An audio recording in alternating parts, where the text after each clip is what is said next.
Hi, my name's Wyatt Latoyle. I'm an HVAC instructor over here at Upper Cape, and today we're going to be assembling and insulating a piece of ductwork. Now, our ductwork in the HVAC field comes in various sizes and is made out of various materials. Today, we're going to be insulating a round sheet metal piece of ductwork. Some other examples of ductwork that we use is rectangular, oval, square, and those all can be made out of various types of materials such as the sheet metal, canvas, ductboard, or even fiberglass. So the first thing that we want to do is we want to have all of our safety gear that we need. So today I have my safety glasses, my hard hat, and my gloves. So what we're ensuring today is that I don't end up with any slices on my fingers or any nips of sheet metal or tape in my eye. So we have all that, and we should be ready to roll. Speaking of rolls, this is our roll of our bubble wrap insulation. It comes in various heights and sizes. This is a 4-foot roll. Now, this insulation right here is rated at R6 insulation value. So what we're going to do is we're going to do the step in this process that's actually going to make it so the ductwork is insulated as an R8 piece of ductwork. First thing I want to do to the ductwork is I'm going to meet 2 of the seams at one end. Now if you look here, one side of the ductwork is going to have a groove and one side is going to have a tab. So what we're going to do is we're going to meet the 2 ends and then follow that all the way down. That's what we call snapping the duct. So what I like to do is I like to start on one end and make my connection and then just apply pressure downwards as I go down the line until my ductwork is fully snapped together.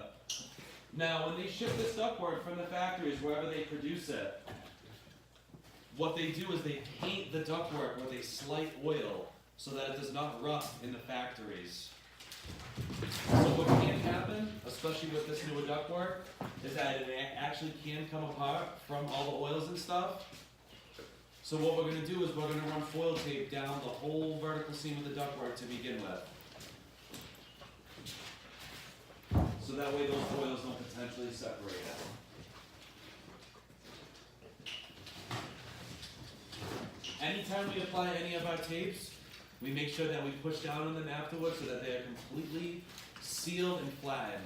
If we have tape that isn't pushed down all the way, it can come up and lift itself up over time.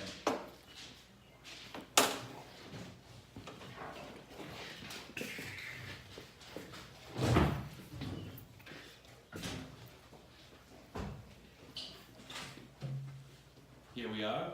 So the next thing we're going to do is we're going to add air strips to the ductwork. Now this is the process that's going to turn this ductwork with this insulation from R6 insulation to R8. Now I already had the students cut me a couple of strips before the video. And this is all it is. It's just pieces of the bubble wrap insulation. So usually what you do on one length of ductwork like this, one 5-footer, we're going to have 3 air strips. Usually about 1/3 of the way down, halfway down, and then about 2/3 of the way down.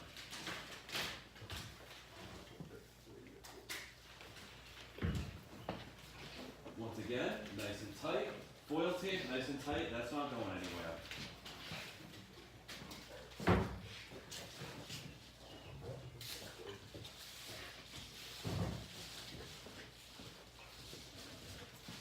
Right? We have one overlap. We can just tuck it in.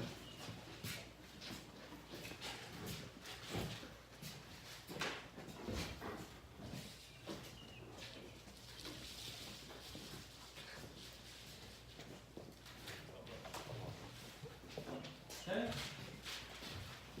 Now we have our air strips. So now what we're going to do is we are going to cut off of our main insulation roll to insulate our duct. Now you notice there's 2 different sides here. We have a blank side here and one side that usually has stickers that indicates what type of insulation value it is. This is a personal preference of mine, but I like to wrap the ductwork so that the stickers are on the inside. I think it just makes for a much nicer, clean finished look.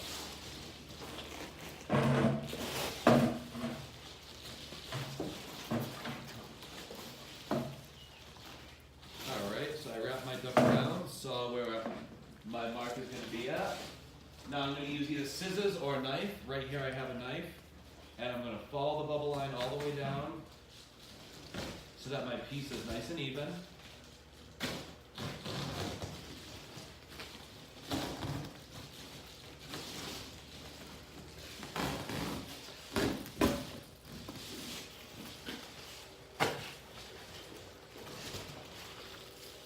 Okay.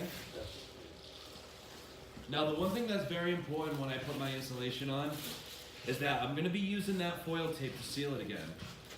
The seam of my foil tape on the insulation is going to end up at the same spot as the seam of the actual piece of ductwork. The reason why we do this is when the duct's installed, if we ever have to drill into this duct and do takeoffs or anything like that, we're not running the fear of drilling into the seam. If you drill right into the seam, you're compromising the duct. Plus, it makes it a lot harder. So now I have my sheet. Gonna lay it down. And I just roll my insulation over and tuck it up just like it was a burrito. So if you look, my tape seams are gonna match on both of them.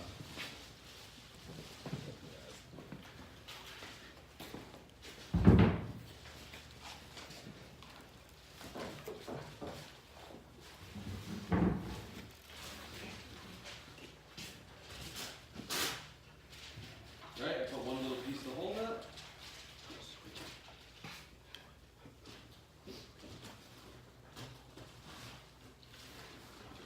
Want to make sure it's nice and tight.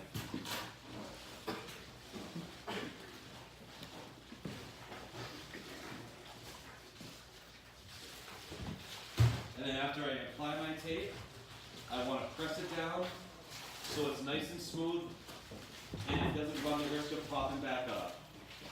So if this ductwork gets installed in an attic, that could be up to 140 degrees in the summertime. If that hot air can get under any of that tape, it's going to remove it over time. So that's why we really want to make sure all of our tape is pressed down nice and even.